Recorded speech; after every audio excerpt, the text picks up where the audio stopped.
Bonjour, bienvenue pour ce nouvel épisode du Café des Sports. On démarre tout de suite avec les derniers résultats. Hier soir en Ligue 1, Bordeaux s'est incliné une nouvelle fois face au Racing Club de Strasbourg sur le score de 3-0.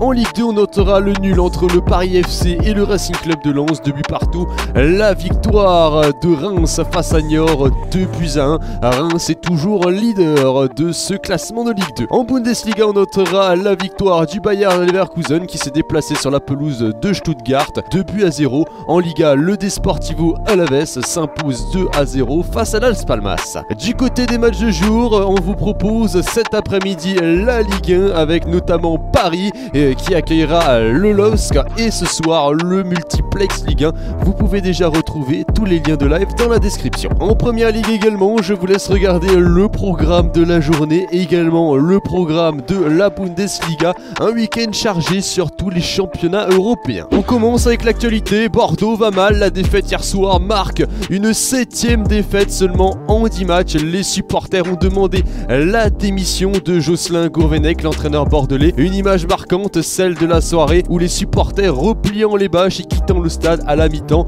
Bordeaux traverse une période de crise. Pensez-vous que Gourvenec passera cette fin d'année avec son club actuel Bordeaux? Je vous laisse en débattre dans les commentaires. Comme une mauvaise nouvelle n'arrive jamais seule, Bordeaux devra se passer de Mendy, sorti sur blessure dans les 10 dernières minutes. Son indisponibilité reste encore à définir. Du côté de l'Angleterre, on ne peut manquer de vous partager les infos croustillantes qui entourent le derby de Manchester. Et comme à chaque fois ou presque, c'est Mourinho qui lance la danse en annonçant vendredi que les Citizens étaient trop enclins à simuler des fautes. Un tox, provocation, une réponse de Guardiola à cette provocation, la question reste en suspens. En tout cas, ce derby est déjà lancé. Du côté de l'Italie, là aussi on se prépare à un choc ce week-end. Luciano Spalletti, le coach de l'Inter de Milan, déclare avant le choc de ce week-end face à la Juve que ce sera l'occasion pour son équipe de revoir ce qu'elle a dans le ventre pour rivaliser avec les meilleurs. Depuis l'arrivée de Spalletti, l'entraîneur italien a permis à son équipe de faire un remarquable début de saison.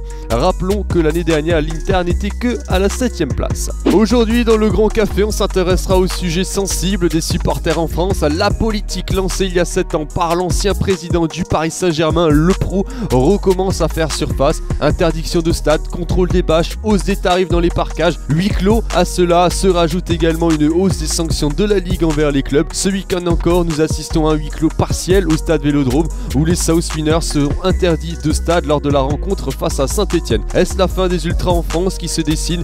Je vous laisse répondre à la question dans l'espace commentaire. On termine ce Café des Sports par toutes les infos et les rumeurs de transfert. On commence notre tour par l'ancien Marseillais Patrice Evra qui pourrait reprendre du service dans le championnat turc. Plusieurs clubs seraient sur le coup, dont Galatasaray et Fenerbahçe. À Galatasaray, l'ex-joueur de l'OM, libre après la résiliation de son contrat à cause de son coup de pied sur un supporter à Guimarães en Ligue Europa, pourrait retrouver un ancien partenaire, à savoir Buffet Gomis. Du côté du Paris Saint-Germain, on s'intéresse déjà à trouver un nouveau latéral gauche. Le PSG serait déçu des performances de Layvin Kurzawa, mais aussi de Berchiche, arrivé cet été de la Real Sociedad. Du côté de la Ligue 2, la JOCR annonce le licenciement de son entraîneur Francis Gillot après leur nouvelle défaite à domicile hier soir, 2-1 face à Châteauroux. Une information également, selon les médias argentins, l'ancien défenseur de l'OM et du Paris Saint-Germain, Gabriel Heinze, aurait conclu un accord de principe avec le club de Vélez Sarsfield. En Angleterre, cette fois, on nous annonce la prolongation du contrat du jeune Charlie Musonda